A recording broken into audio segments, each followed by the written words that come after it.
Dartmoor Prison, isolated from the outside world by walls of granite.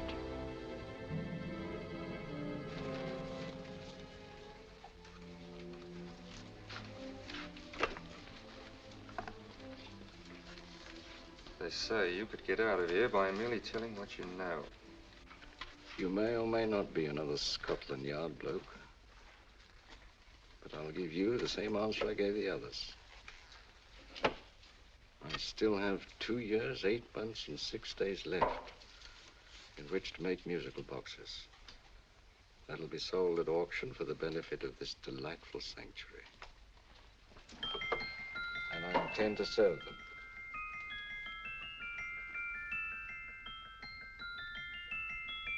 Move along. And now we come to the next object on our list, or I should say objects, because there are 3 of them. Now, ladies and gentlemen, these can be bought together or separately. Now, these beautiful little musical boxes only arrived this morning, and I didn't intend to put them on the auction block until later, but I'm going to sell them now. So, good friends, as our old pal Mark Antony used to say, lend me your ears. And what do you hear? Right. The beautiful tinkle tinkle of a musical box. What a lovely trinket. What a beautiful gift. Created and made by loving hands. A thing of beauty and utility. I was going to start with £5. It's a bargain, £5. Do I see any hands? If there's a connoisseur in the house, will go £3 for it. £2. £1. 10 shillings. Thank you, sir. Ladies and gentlemen, 10 shillings is offered for a musical box you couldn't buy anywhere in London for less than £5. It'd be stealing to let it go for 10 shillings. Like taking milk from a baby. All right, we're selling for 10 shillings. 10 shillings, 10 shillings is offered, 10 shillings is offered, 10 shillings is offered. And anybody give him £1? Want to give him £1? I won't someone give me a pound. A pound, £1 is offered, £1 is offered, ladies and gentlemen, £1 is offered. It's against you, sir. Will you go to £2? Will you go to £2, sir? £2. £2 is offered. £2 is offered. Going once, twice, third and the last call. Sold to the gentleman for £2. Sorry, my dear. Now, ladies and gentlemen, comes the opportunity to purchase an exact duplicate of the beautiful little musical box just bought by this gentleman for the ridiculous low price of £2. Now, it's exactly the same. Exactly the same. Made with the same hands.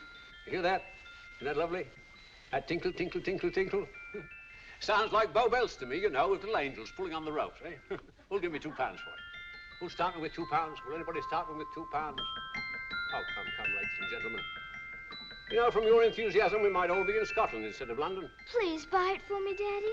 £2, certainly not. We all might be in Scotland. Besides, I don't like his manner. £1, 10 shillings. £1. £1 is ours. £1 is offered. £1 is offered, going £1. Any advance? Going once, going twice. The third and the last call. Sold to the lady for £1. Smart bidding, my dear. Thank you. We come to the third and last of these beautiful little musical boxes. Exactly the same. Tinkle, tinkle. Isn't that lovely? Ladies and gentlemen, I don't bring you here to gull you and swindle you. This is the exact replica of those 2 I just sold before.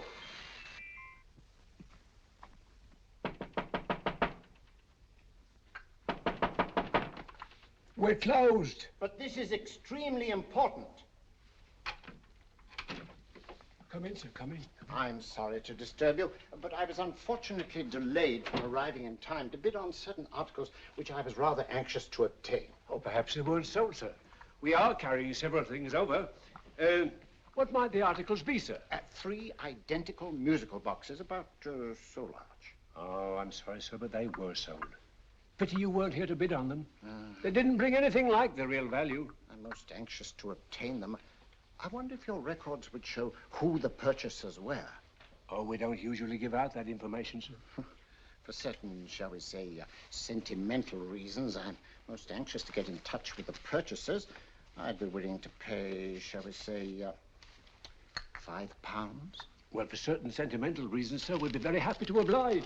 Alfred, today's sales. The 3 musical boxes. Musical boxes, oh. Ah, here we are. The first purchase for £2 from Mr. Julian Emery, 52 Portman Square. Write this address down, Alfred. Yes, sir. Second didn't leave any name. Oh, how unfortunate. I think she's a dealer. You see, they don't like us to know where the things are going. On account of the profits. You say the second purchaser was a woman. Can you give me a description of her? Oh, she was a young woman, fairly tall, slender. She had a light complexion and dark hair, and she was wearing A grey suit, don't you remember? That's right.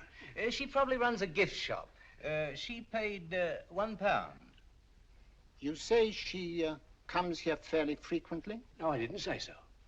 But she does, sir. Like as not, she'll come in on Thursday. We have sales on Mondays and Thursdays. Oh.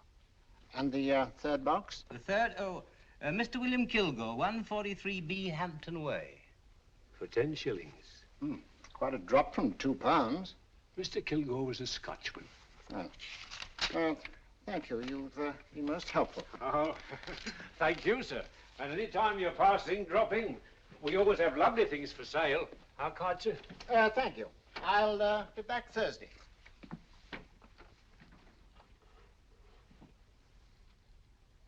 The message reached us too late. Musical boxes are being sold. Well, let's get out of here.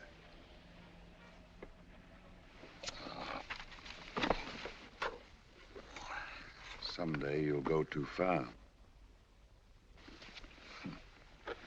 Reaching for a star, you fool. Yet a fool may touch a star, Colonel Cavanaugh, if he but reach high enough. But not possess it as you would. The musical boxes, they're being sold. What a pity for you, my dear Colonel. Is it my fault that the message reached us only an hour ago? Is it my fault that they were sold? She can't hold me responsible for that. Hope for your sake you're right.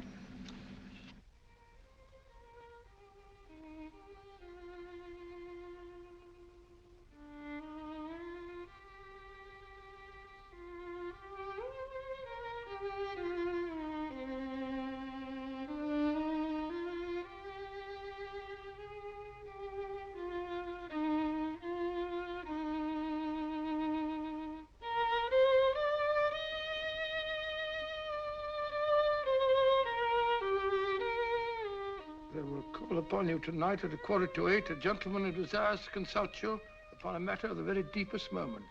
Do you remember that letter, Holmes? It was written over 2 years ago. An interesting case, devilishly interesting. Irene Adler. What a striking-looking woman from the brief glance I had of her. Seems only yesterday. What charm. What poise, and what a mind. Sharp enough and brilliant enough to outwit the great Sherlock Holmes himself.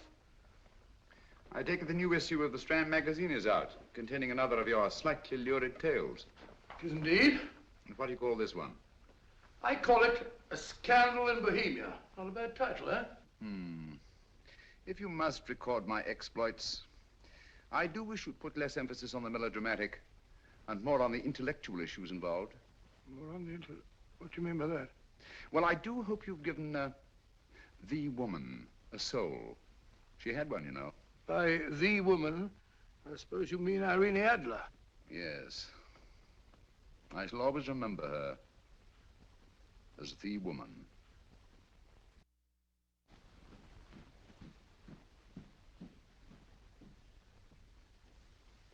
Come in. I think. That's him, old boy. How are you? How are you, old boy? I haven't seen you for years. I want you to meet my old friend Sherlock Holmes. Holmes, this is Stinky. In other words, Julian Emery. How do you do, Mr. Emery? Watson has often spoken of you. Oh, has he? Yes, we were at school together. Yes, more years ago than I care to remember, but you didn't come in here just to remind me of that. No, I just happened to be in the neighborhood and saw your lights burning, so I took the liberty of looking you up. Still writing your mystery stuff? Here's there's a new one out this week. Good, I never miss them. Oh, good, thanks. I say that bandage makes you look very interesting. Still poking your nose into other people's business as usual? Who hit you? I haven't the foggiest notion. Somebody knocked me on the head in my own living room and then proceeded to commit the most idiotic burglary you ever heard of. Fellow must have been balmy as a coot. Balmy? Why? Come sit down, old boy. Would you like a cup of tea? Huh? Oh, all right. I'll go and tell Mrs. Hudson about it. Yeah. Why do you say the robbery was idiotic, Mr. Emery? Oh, simply from the fact that with about £5,000 worth of musical boxes in my living room, the thief, who I caught in the act, made off with one that isn't even worth £5. I gather you're a collector of musical boxes. Yes, I am indeed. Some of them are very beautiful, but not the one that was stolen. The thief evidently grabbed the first thing that came to his hand when he heard me coming into the room. Still, it's rather odd, isn't it, that having disposed of you, he didn't pick up something more valuable. Mm-hmm. Was there anything unusual about the stolen box? No, nothing at all. No, I picked it up in the south of France, several years ago. You say you have many valuable music boxes, and yet the thief made off with one that isn't worth £5. Sounds like rather an intriguing little problem. Yes, well, I take it that he was just an ordinary petty thief and didn't know the value. That is a possible explanation, and yet I venture to say that the average petty thief has a more extensive knowledge of the value of object d'art than the average collector. Well, anyway, that's Scotland Yard's theory. They didn't get very excited about it. That's consistent anyway. I wonder if I might see your collection, Mr. Emery. Oh, of course you could, yes. Nothing a collector likes more than showing off his trophies. When would it suit you? No time like the present. Good. My place is just round in Portman Square. Shall we? Yes, right. Hello? Where are you going? Stinky hasn't had his tea yet. Oh, I'm sorry. We're going round to my place, where I'm going to give you something better than tea. Now, this one was made for Louis XV, and is one of the very few still in existence from that period. And a particularly fine specimen at that. Charming, isn't it? Quite. They all sound to me like a lot of mice running about on a tin roof. I'm afraid you have no ear for music, Watson. Give me a good old band playing a rousing march. You'll have all your silly little tweets.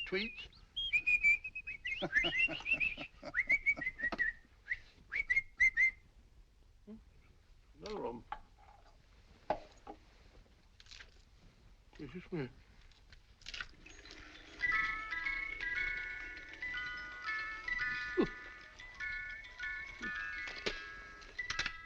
Stupid thing. Singing rabbit. What would you say offhand is the value of a box like that, Mr. Emery? Well, it's hard to say offhand, but I think we'll bring about £500 or £600 today. It's the gem of my collection.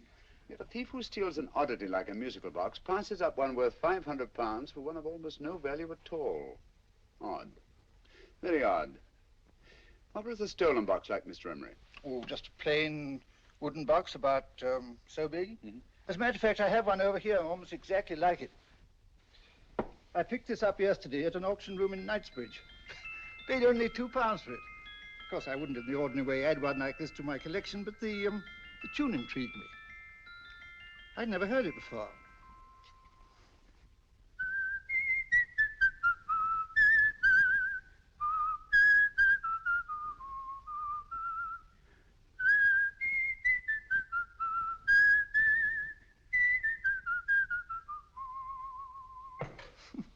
You have a remarkable ear for music, Holmes. Rather an unusual melody. Sit down, will you? Thanks. You say you bought that box at an auction sale yesterday? Yes, the Gaylord auction rooms in Knightsbridge. Mm-hmm. Run by old, what's his name? Crabtree. That's the man. At what time was the robbery committed? Oh, about 3 o'clock this morning. You know, Mr. Emery, that box and the robbery might well be cause and effect, especially since you say that the stolen box outwardly resembles this one a great deal. And Scotland Yard were not particularly interested, eh? Oh, yes, but I wouldn't blame him for that, especially as I told him I was quite unable to describe the thief, except, of course, for the fact that it was definitely a man. All you remember is that you came in here and someone struck you on the head. Yes, and the next thing I knew, my man was trying to revive me. It might be wise for you to put that box away somewhere and lock it up. Oh, I don't think that's necessary. Besides, everything's insured. Well, at least if any further attempts at robbery are made, I'd suggest that you call the police, rather than running into any personal danger. Oh, come, Holmes, aren't you being a bit of an alarmist? Possibly. Well, I must agree with old Stinky. Seems to me you are making rather a mountain out of a molehill. Molehill is the word, old boy, and it's time you were in bed. Thanks so much for letting us see your place. No, it's been glad meeting you. Holmes, I can't understand why you were so mysterious. Seems to me the petty thief explanation was the only sensible one. Really? Yes, I can't see how you can believe it was anything else. I didn't say I believed it to be anything else. The petty thief theory is the obvious one, I grant you. However, it's often a mistake to accept something as true merely because it's obvious. The truth is only arrived at by the painstaking process of eliminating the untrue. We are not able to do that in this case without further data. Rubbish, you're pulling my leg. You're trying to turn a tuppenny halfpenny robbery into an international plot. No, I'm not. I just hope that your friend Stinky is a little more cautious in the future, just in case.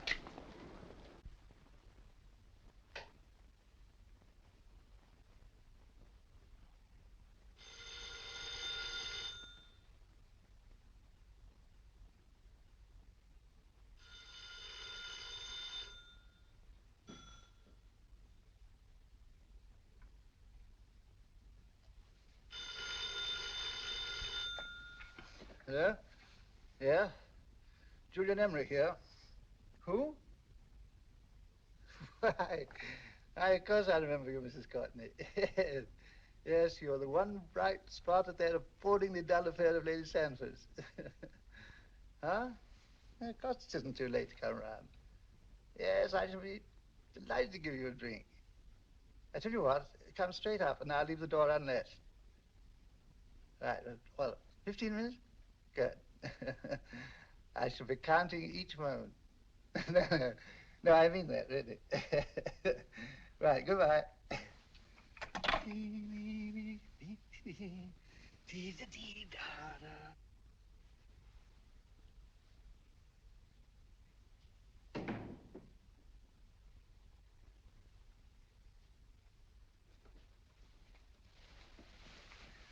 Boo!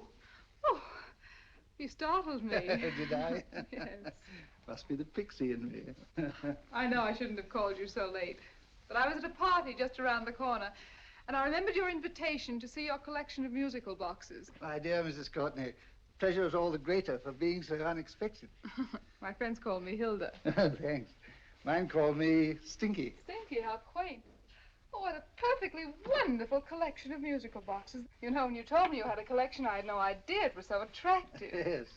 They appeal to the ear as well as to the eye.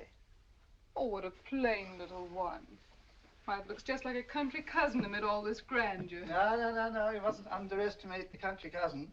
Only last night a burglar broke in here, and with all these to choose from, went off with one very much like it. Really? Yes, I don't mind the loss of the box so much, but I do resent this crack on the skull. But it makes you look so interesting. Oh, do you think so? Uh-huh. It's funny, that's what old Fatso said. Fatso? I mean, Dr. Watson. He was here this evening with a friend, a Mr. Holmes. He's interested in my collection, too. Sherlock Holmes? Yes. Do you know him? I've heard of him. Yes, he seems to think I'm in some sort of danger. What a haunting tune. It takes me right back to my childhood. Really? You know, it's odd that you should be interested in that particular musical box. Odd? Why? Because Mr. Holmes is also interested in it. He may have been more interested in the tune than in the box. My dear Jess, that's right. I remember now. He whistled it note for note, having heard it only once. Really? He must be a remarkable man. Bit of an alarmist, if you ask me. Don't you believe in warnings? Of course not. Who'd want a box like that? I would. You're not serious. Oh, but I am. Well, you put me in a very awkward position. I'm a collector, you know. And a collector buys but never sells. But if the price were high enough... The price has nothing to do with it. It's the principle of the thing. Yes, well, we haven't had our drink. No, thanks. I must be getting along. Must you really? I'm afraid so. You're not walking out on me, are you? My reputation, Stinky. I say, you know, you are an attractive woman. Thanks.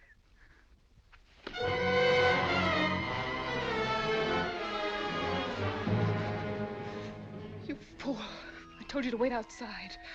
What did you have to kill him for? All I had to do was walk out with this.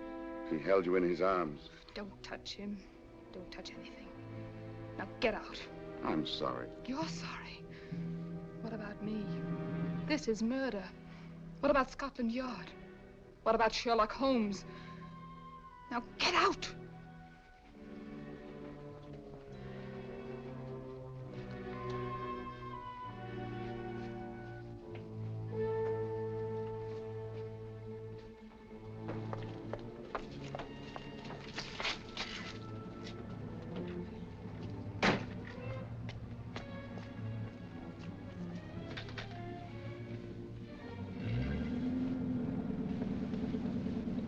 Did you get it?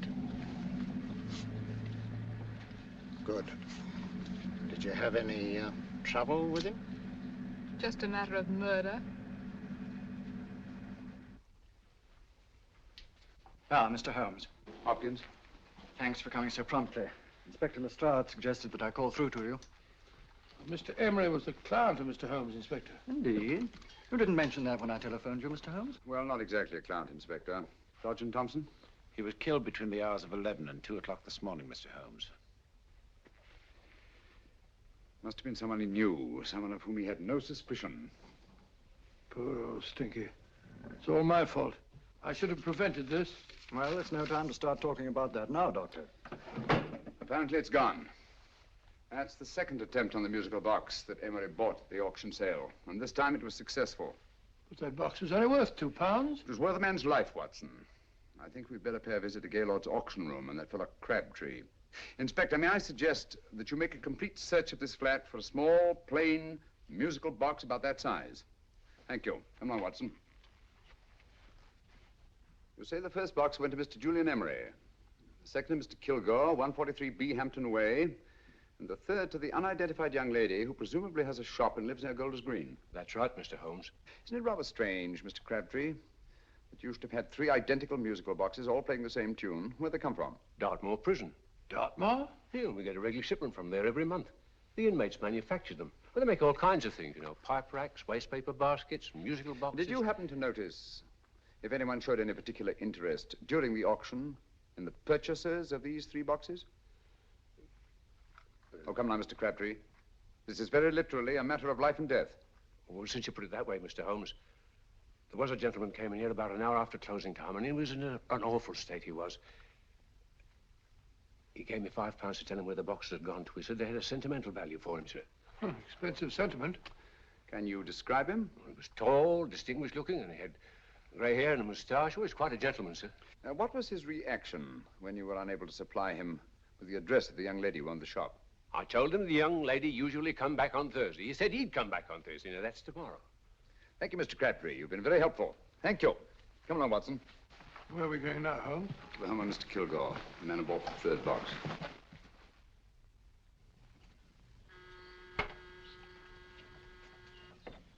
But hang it all, Holmes, how do you know those other 2 musical boxes are of any importance? I don't, but I certainly have no intention of waiting until the owners are murdered to find out. No one at home. I hope that's the explanation. I'll have a look through this window.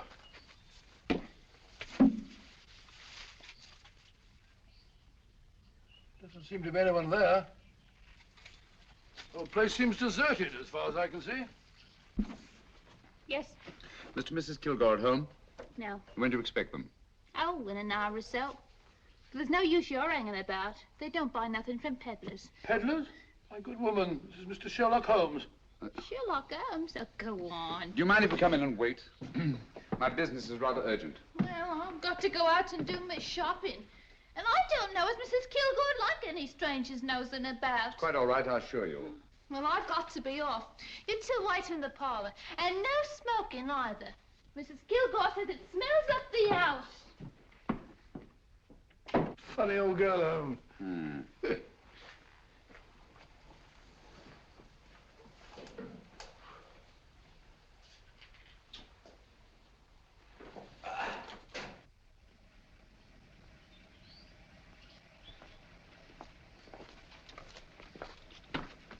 Park Lane. Park Lane? And what would the likes of you be doing in Park Lane? Now, don't worry about the fare, Ducky. If you knows how to get to Park Lane, up it.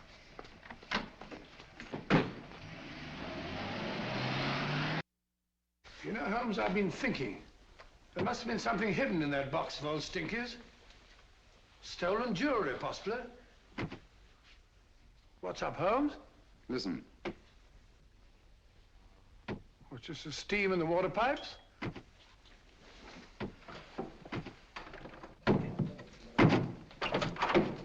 Watson! Great Scott! Come on, Holmes. Get on the chair here. It's all right, my dear. There. Now, don't worry. It's all over. There you are, dear. Don't cry anymore. She tied me up and shut me in the cupboard. I know. She won't come back. Did you show her your new musical box? Yes, she said she wanted to hear it play, and as soon as I showed it to her, she grabbed hold of No, I it. know. Now, don't worry. We'll buy you a new musical box. Yes, my dear, the best one in London. Watson. Oh, what a fool I've been. What do you mean, Holmes? She took the musical box out of this house in that market basket, right under our very noses. Why could the Kilgore charwoman want to take the music box? She isn't the Kilgore charwoman. She's a consummate actress. An extremely clever, unscrupulous woman who will stop at nothing. Take care of the child, will you, Wolfella, till our parents get back. Explain everything to them. Of course I will. But, Holmes, where are you going? Somewhere, somehow. I must get to the young lady who bought that third musical box before our opponents find out. I only hope that I won't be too late. Oh, no. No, darling, you mustn't cry anymore. Now, cheer up. Would you like to hear old Uncle make a noise like a duck?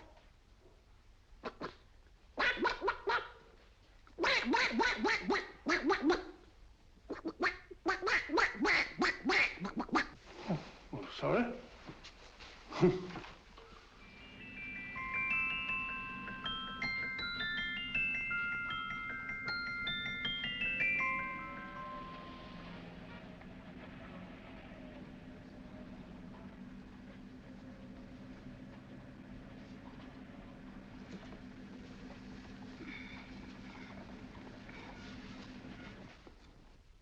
Now, ladies and gentlemen, how much am I offered for this beautiful lace Dresden china figurine?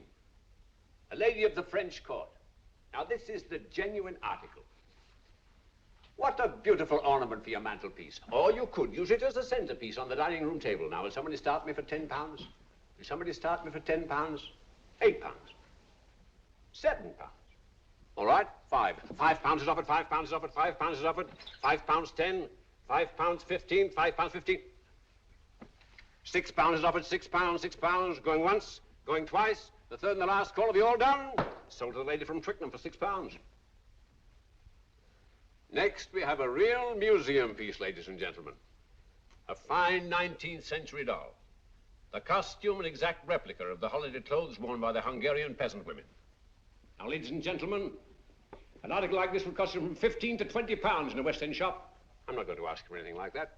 Who'll give me £2 for it? £2. Anybody offer me £2? £2 for the Hungarian? £2? £1. What? Anybody give me £1? Anybody offer me £1 for the doll? £1 is offered, ladies and gentlemen. £1 is offered. Now, I'm not going to waste your valuable time or mine in trying to get one half of what this beautiful doll is worth. If the young lady can steal it for £1, that's her good fortune. So it's going once, it's going twice, the third and last call. Any more? Sold to the young lady for £1. And now, ladies and gentlemen, may I draw your attention to something which may be a great surprise to you, worthy of any collection. The only other one like it is in the British Museum. It's a Ming vase of the 7th dynasty. This vase lay in a large collection somewhere outside Rome for over 2 centuries, I understand. It was discovered there by the noted antiquarian, Sir Andrew Coppleston. Now, some of you may remember Sir Andrew Coppleston. Besides being a noted traveler and antiquarian, he's also a gentleman rider.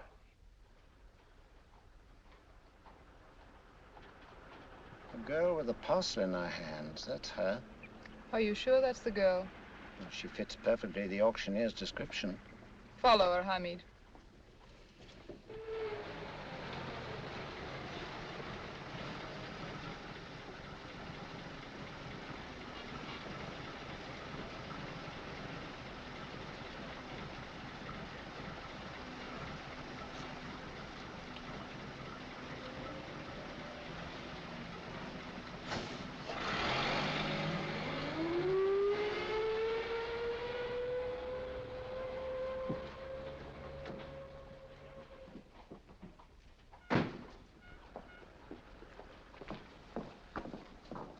It's lovely, dear. And only £1.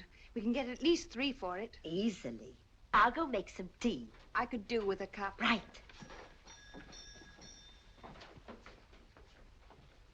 Good afternoon. Good afternoon. I'm looking for a birthday gift for a 7-year-old girl. What would you suggest? We have some lovely dolls. Now, this Hungarian I think peasant- she has enough dolls already. Books are always welcome. Well, I'm looking for something a little different. Well, that's rather cute. What is it? Well, that's a musical box. Children always love them. And this is an exceptionally nice one. It plays many tunes.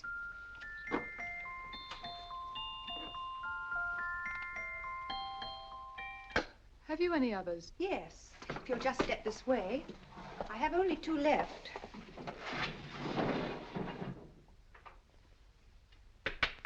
How nice.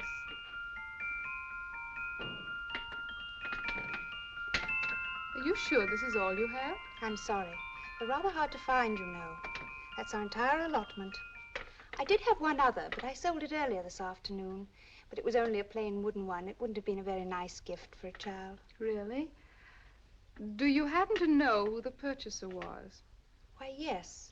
He left his card, just in case anyone should inquire for him.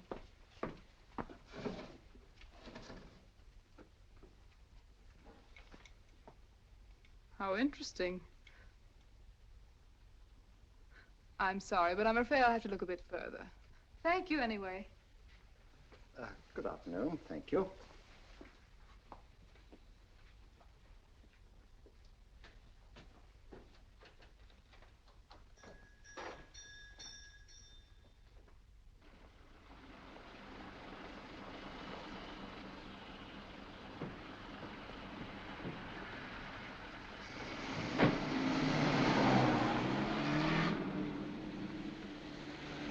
Heavy! Follow that cab. Here now, what? Scotland Yard. Hop in.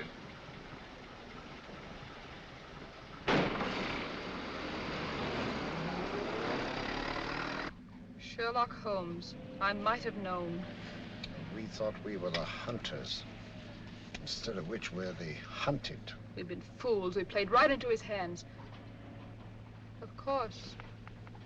He's had us followed. Don't look. The man in front of the toy shop. Hamid, turn sharp right at the next corner and again at the next.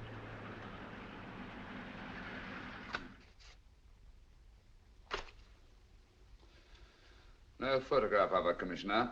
As I expected. She's not a known criminal. But how do you expect to know if you do find her? After all, she was disguised as a charwoman. Don't worry, old fellow. If I ever see her again, I'll recognize her. Well, it won't be long till we know who they are and from where they operate. Who's covering them? Sergeant Thompson's following them, sir. They won't get away from him. He's a good man. We could have arrested them at Clifford's toy shop if we had any proof. But we know that they killed Emery. Proof, my dear fellow. We must have proof. We have x-rayed it, sir. There's nothing whatever concealed in the box. We'll have a look at the plates.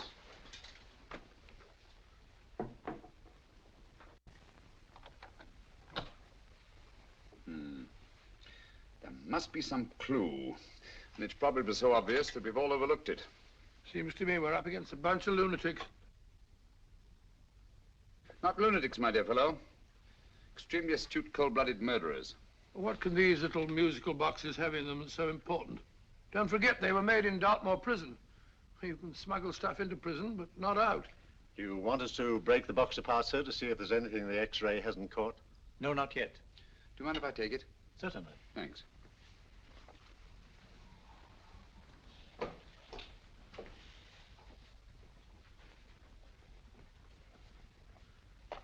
The governor of Dartmoor Prison informed us, sir, in answer to Mr. Holmes' question, that all 3 musical boxes were made by the same convict, John Davidson, serving a 7-year term, sir. Davidson? The Bank of England plates. That'll be all. Yes, sir.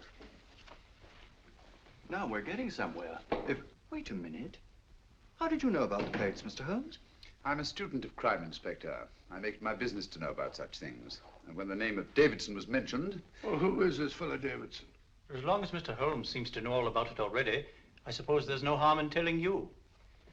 2 years ago in London, there occurred a robbery of such tremendous importance, although the stolen articles themselves have no intrinsic value whatsoever, that the Home Secretary was instrumental in seeing that not a word of it appeared in any newspaper. But you never told me anything about this, Holmes. You were away at the time. Articles of no intrinsic value and yet of such importance? I don't understand. Davidson was apprehended within 15 minutes of committing the theft. But by that time, he'd hidden the articles in question and they've yet to be found. Before going further, Dr. Watson, I must inform you that this matter's not to be mentioned outside of this room. Of course not. Do I look like a man who'd gossip? Let's not go into that now, old fellow, shall we? Davidson had been employed for years in a position of extreme trust by the engravings department of the Bank of England. The articles he stole were nothing less than a complete duplicate set of plates for printing £5 notes. What? The Bank of England's own plates? Precisely. And with those plates, a gang of crooks could flood England with £5 notes, not forged in the usual sense of the word, but notes undetectable from genuine Bank of England notes in any way whatsoever. Good heavens. Any whisper at all might have resulted in enormous damage in shaking public confidence in the Treasury. We tried everything after we arrested Davidson. Offered him a shorter sentence if he'd tell us where he'd hidden the plates. Why, we even put in Scotland Yard men with him as cellmates, but no results. Obviously, Davidson is a man of strong character and infinite patience. Yet suddenly he feels impelled to smuggle out the secret of the hiding place of the plates to his confederates. Why? I don't understand, Mr. Holmes. Well, for example, has the Bank of England made any plans to radically change the design of the £5 note so that in, say, 7 years from now, notes made from the stolen plates would be worthless? Confidentially, Mr. Holmes, such a move was discussed. But replacing all the £5 notes in circulation would be such a Herculean task that nothing's been done about it as yet. I see. Of course, there is another possible explanation. Davidson didn't have much time to find a hiding place before he was captured. He may be afraid that the plates will be accidentally discovered before he's released. Hence his anxiety to communicate their whereabouts to his confederates as soon as possible. I believe you've hit it, Mr. Holmes. I'm sure that the message is contained in this musical box. Or rather, in all 3 musical boxes, since possession of all 3 seems to be essential. Our opponents have 2/3 of the puzzle, we have 1/3. Well, what are you going to do, Holmes? Try to deduce the message from the 1/3 that we have.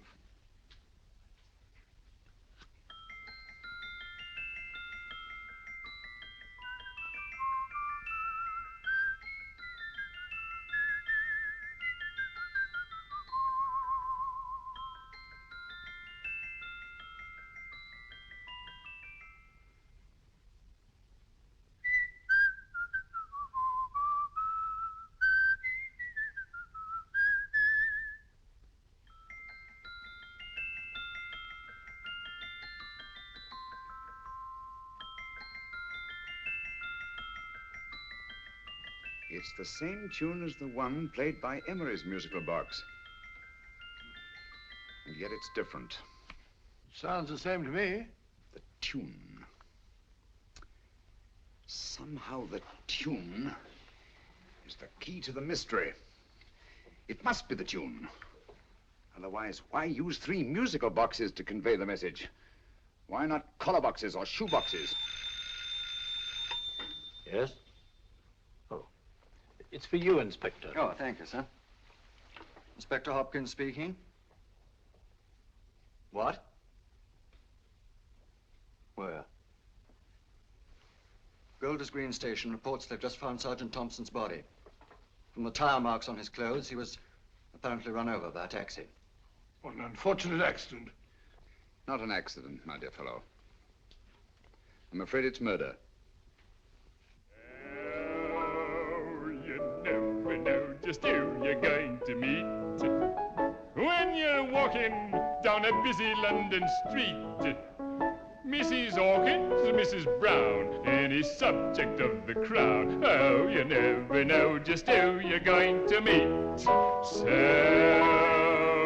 you better hold your topper in your hand, just in case you meet a lady on the Strand.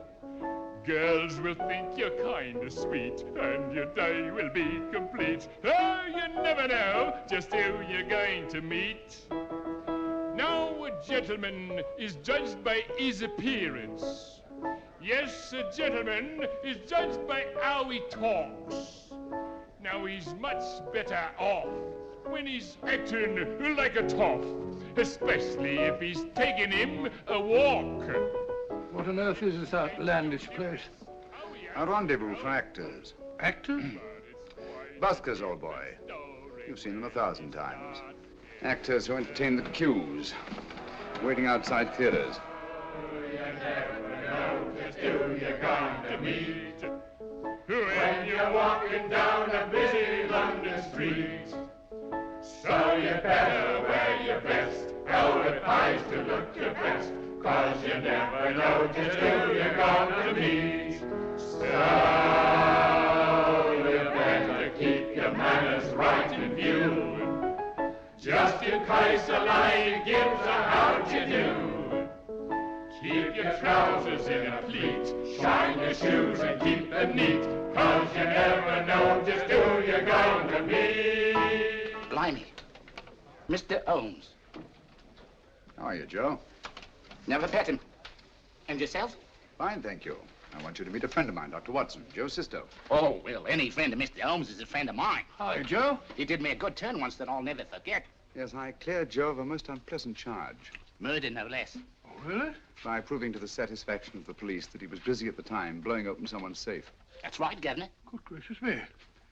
Joe, now you can help me. Come on, buzz off, buzz off. Come on, up it, up it. Can't a gentleman have some peace and quiet around here? And you too. There you are, Mr. Holmes. Now we can have some peace and quiet around here. Thank you, Joe.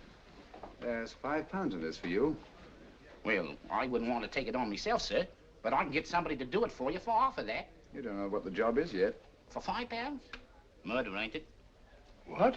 No, Joe, not murder, just music. I want you to identify a song for me. Oh, there ain't a song that's been written that I don't know. That's why I came to you. Of course, the violin is more my instrument, but, oh, well, here we go. Now, listen to this, Joe.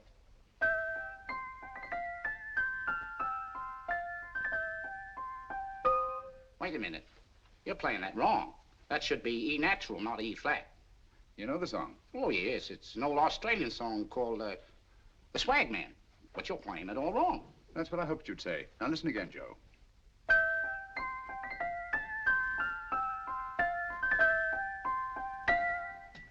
That's the same tune, all right, but you're making different mistakes than you did the first time. No, not mistakes, Joe. Call them variations. Here, play the song for me, will you, the way it's written.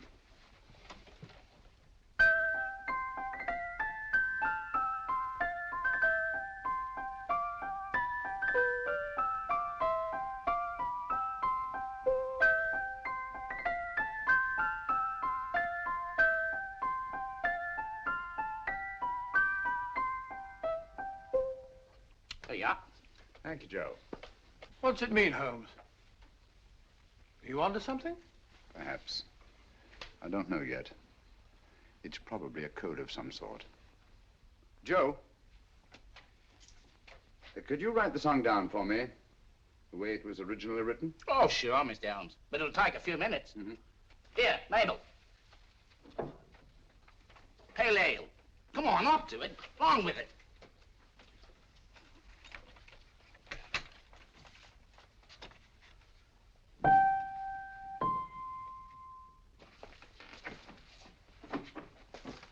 Well, obviously it isn't the lyrics. No combination of those words made any sense at all. The variations in the way Emery's musical box played the tune are different from the variations in the one we have. You sure? Quite. You see, I took the trouble to memorize the tune as played by Emery's box that night we were with him in his flat. Holmes, you amaze me. Elementary, my dear fellow. One of the first principles in solving crime is never to disregard anything, no matter how trivial. But why were 3 boxes? Why not 1? Because the message was obviously too long to be conveyed by any one variation. Then there's the 3rd box, the one that woman took from the Kilgores. That contains yet another set of variations. Yes, well, it's all beyond me. Well, all we have to do now is to find the secret of the variations. Not a very easy problem to solve, my dear fellow.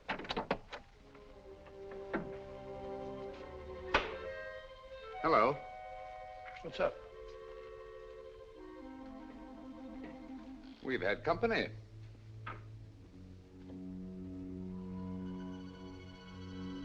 I say, this is outrageous.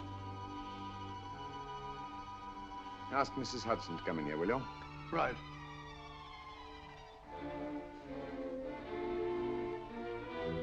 Hudson? Yes? Oh, there you are. Will you come up here at once, please? Oh, coming, sir.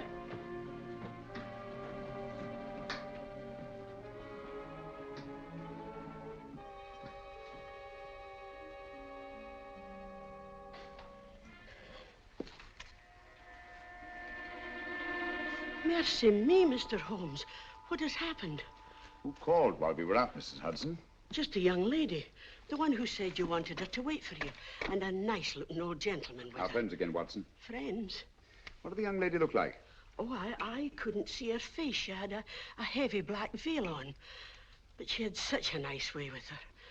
Oh, I'm sorry, Mr. Holmes, if I've done anything wrong. But you did say I should always let clients come in and wait for you.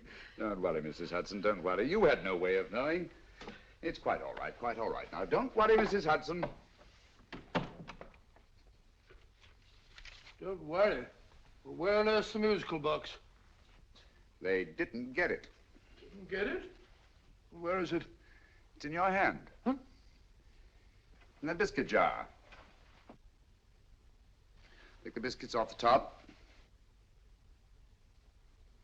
Now put your hand inside, and you'll find the music box. Well done, Holmes. Well done. Amazing.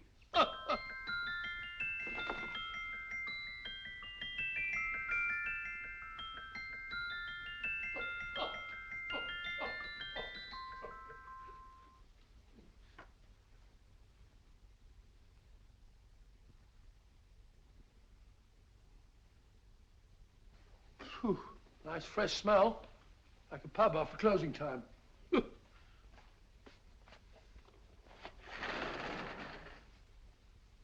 I say, Holmes. What? It's morning. Allow me to congratulate you on a brilliant bit of deduction.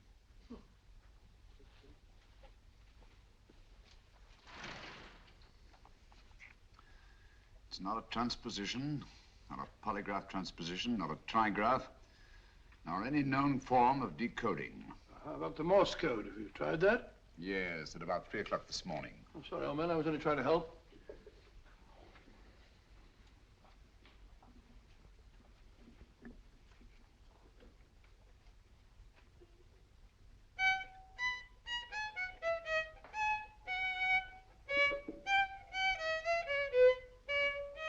Oh, do me a favor. Not again. Must have heard that thing 1,000 times. Kept me awake all night.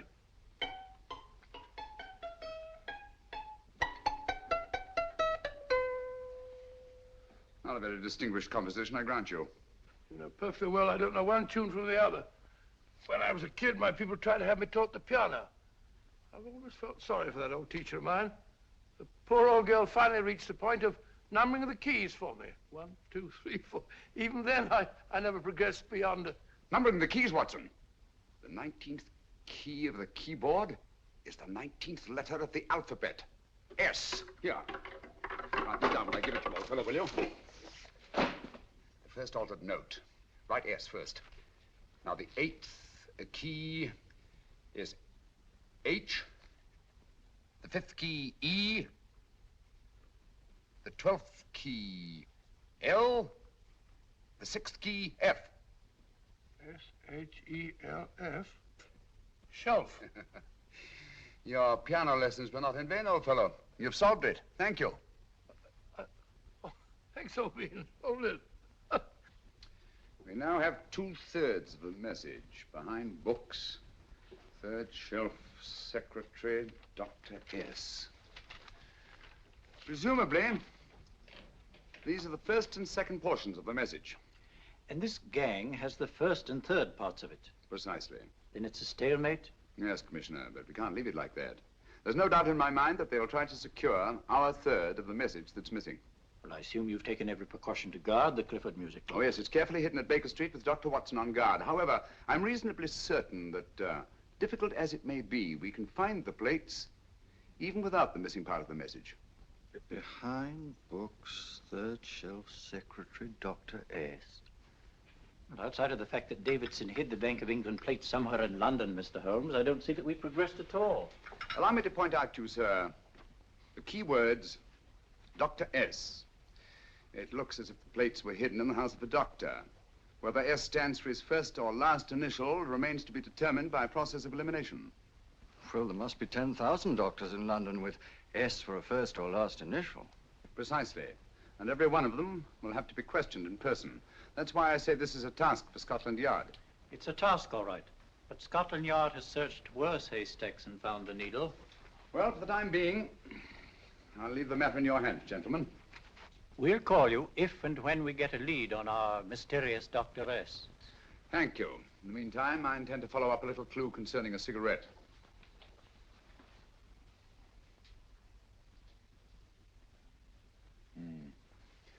You're certain of the identification of the tobacco?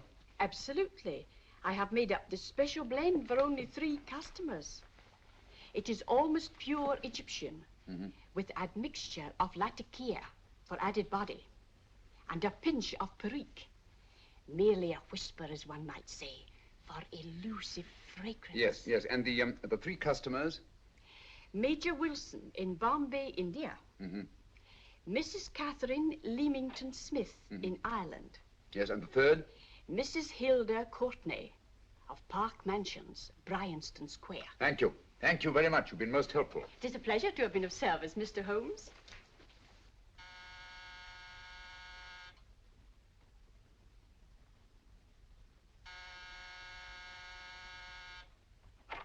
Yes? Mrs. Courtney? Yes. My name is Sherlock Holmes. Oh, do come in. Thank you. I've heard of you, of course, Mr. Holmes. I believe we have a mutual friend in Sir Edward Brookdale. He's spoken to me of you quite often. Indeed. And to what good fortune am I indebted for this visit? I think you know Mrs. Courtney. Well, I did get a summons for speeding last week. But outside of that, I don't think I'm of any interest to the police. Oh, come now, Mrs. Courtney. You seem to forget that you and I have met before. I'm sorry. I'm sure I would have remembered meeting the great Sherlock Holmes. Please sit down. Thank you. You say we met before. Yes. At the home of Mr. and Mrs. Kilgore, 143B Hampton Road. Kilgore? I don't think I know anyone of that name. Well, I didn't say you knew them. As a matter of fact, you called on them when they were out. I don't understand, Mr. Holmes. Really? And you were dressed rather differently. Indeed. Cigarette? Thank you.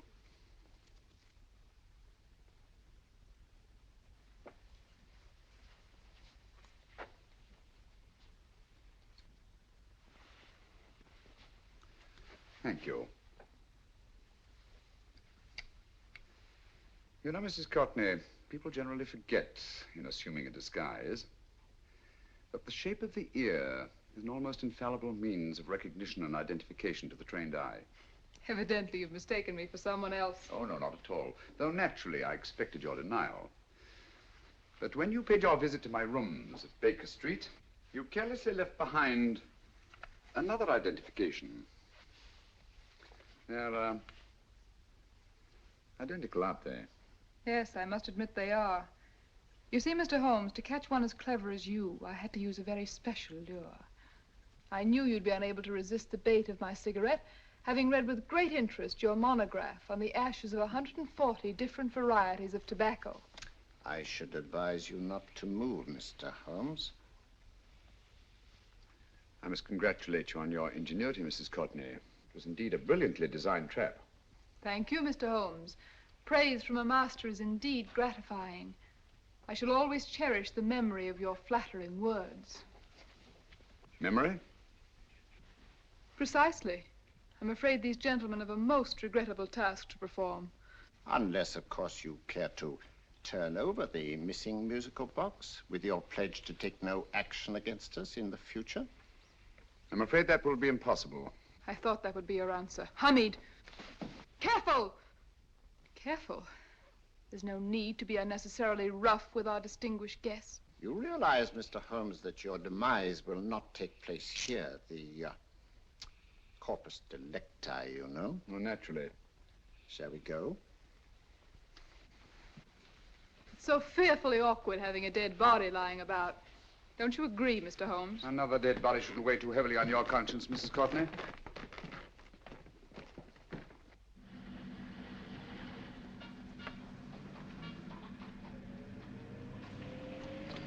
You mind if I have a cigarette? Don't see why not.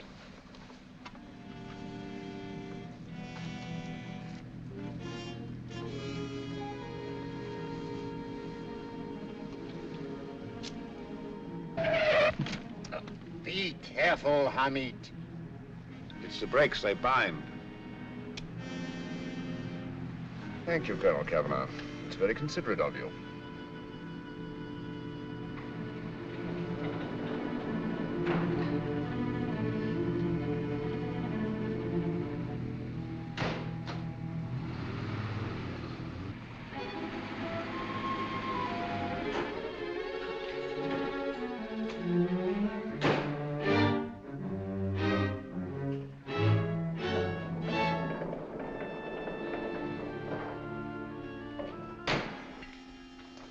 You'll be happy to know, Mr. Holmes, that your death will be a painless one.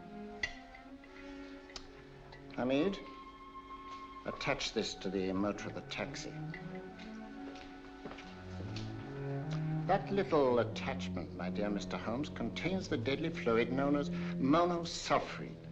The Germans use it with gratifying results in removing their undesirables.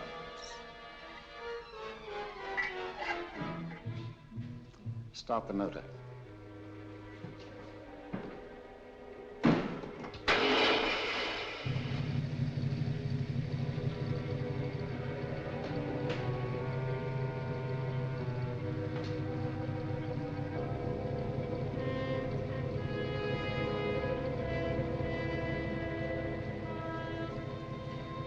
Tape his mouth.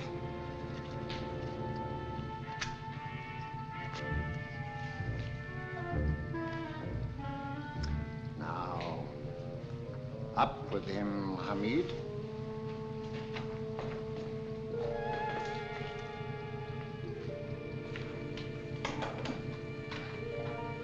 You find yourself like Muhammad's coffin, Mr. Holmes, suspended between heaven and earth.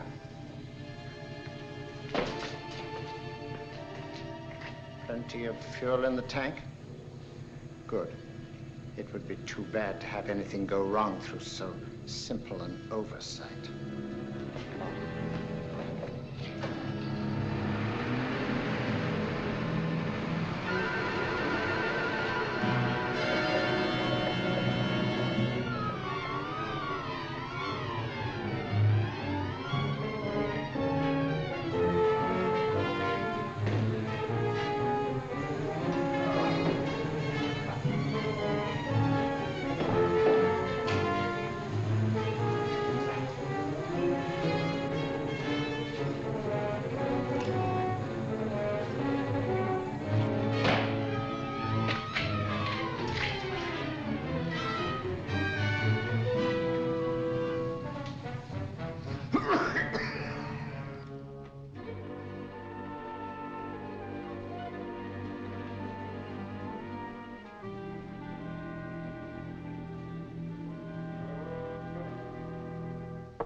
Good afternoon. Mr. Sherlock Holmes? No, I'm Dr. Watson.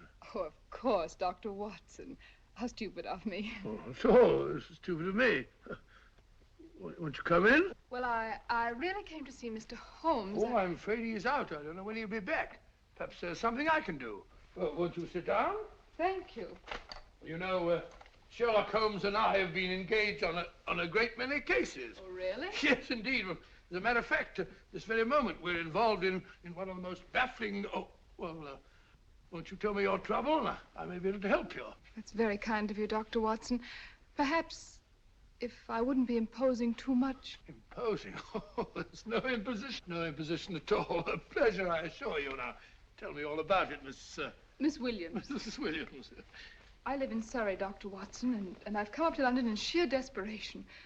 My only sister has disappeared, and the local police seem utterly unable to find her. Well, Holmes and I solved a case exactly like that once. Very interesting as far as I remember. I call it the adventure of the solitary cyclist. Oh, sorry. Now I come to think of it, it wasn't so very similar. Entirely different. I don't think what I was saying. Where were we? She's only 17, Dr. Watson, and until she disappeared last Thursday, she seemed to be in the best of spirits.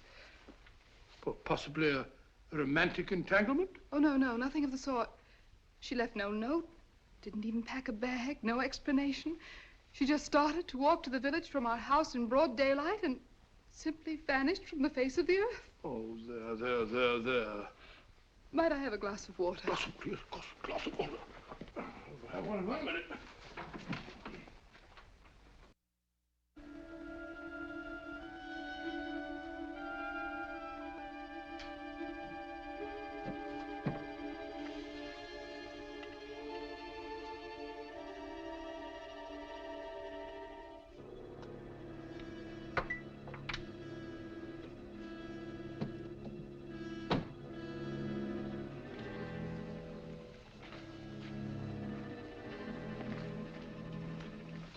There you are, my dear. Thank you, Dr. Watson. No, you're not to cry anymore. You must pull yourself together. I feel much better already knowing that you're going to help me. Oh, Dr. Watson, look! Good heavens! Oh. Get through the fire brigade, quickly!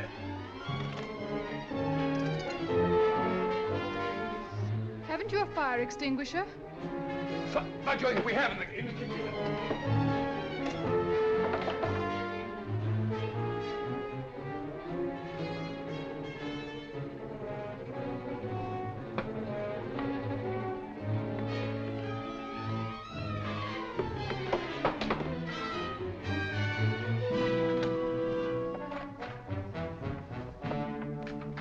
Don't you worry, Miss Williams. We'll have this thing out in no time.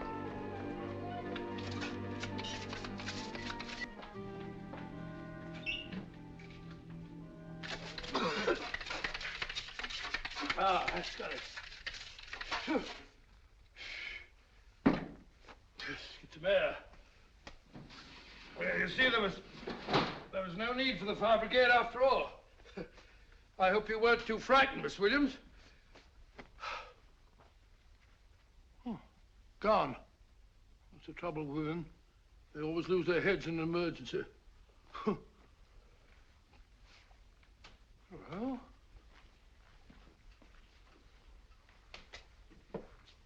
a musical box. Great Scott! Miss Williams!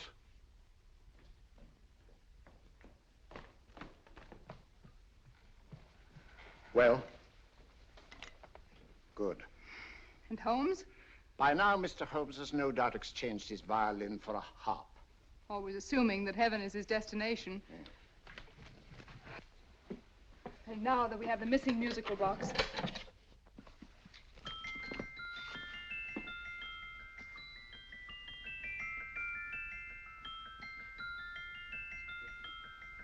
Nineteenth note.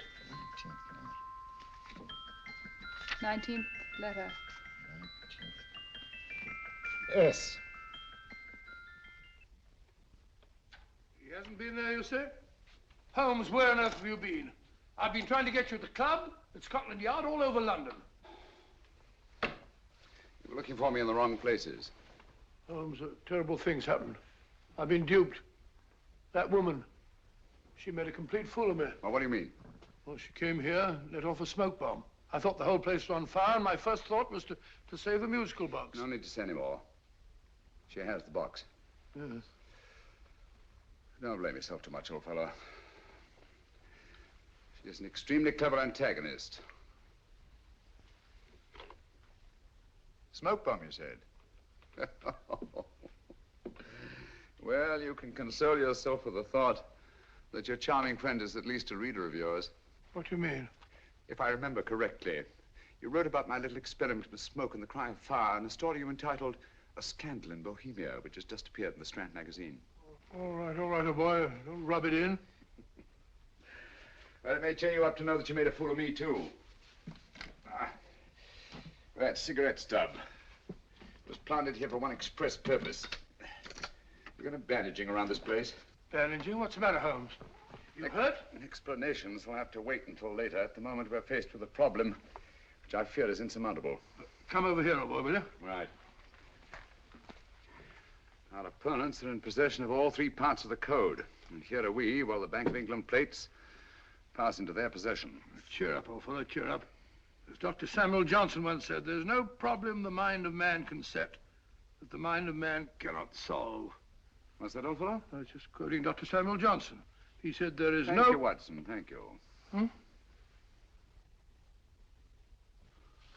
Leaving the front reception room, we come into the main hall, where Dr. Johnson was in the habit of passing through to have his meager meals in the dining room opposite, in company with his friend and biographer, James Boswell.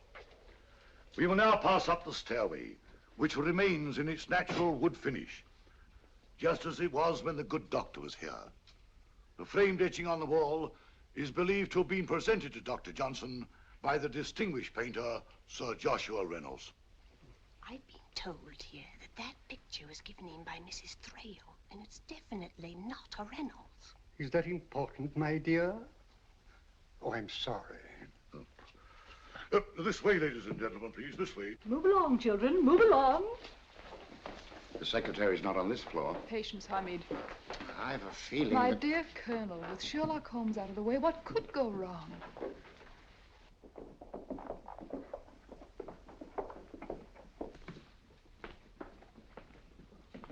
And here we have the Garrett Library, in which Dr. Johnson wrote his famous dictionary, and in which you will see also many of the great man's books and other items of interest. Step forward, ladies and gentlemen, please, step forward. Standing in the corner is the secretary, which contains many of the original works by the literary genius. On this table, Dr. Johnson's cat, Hodge, used to sleep while his master worked.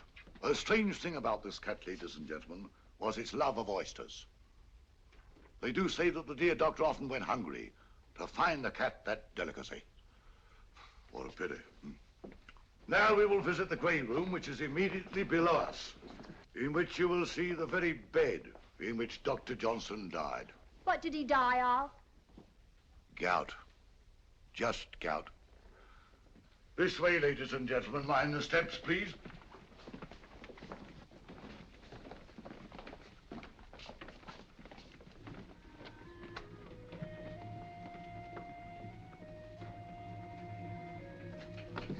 Your keys.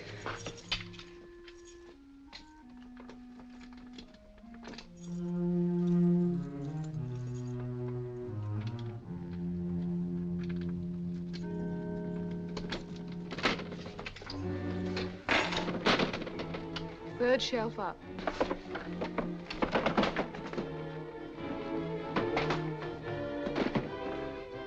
The knife.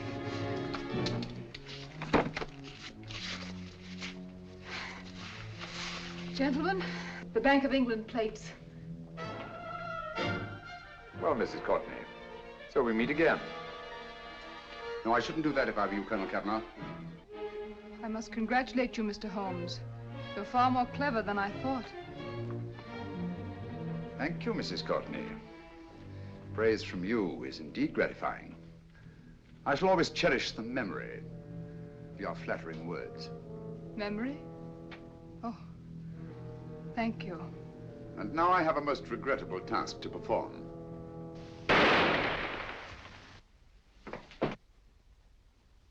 Holmes! Coming, Holmes! Holmes, you all right? Perfectly, thank you, old fellow, but I think this gentleman on the floor requires some medical attention. We must see that he looks his best, you know, when he's hanged. Take them in charge.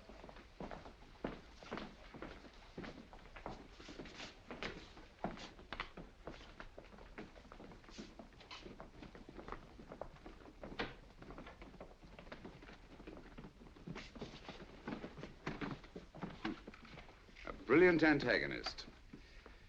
It's a pity her talents were so misdirected. Will you see that these plates are returned to the Bank of England, Inspector? I still don't understand how you solved it, Mr. Holmes. It's entirely due to Dr. Watson.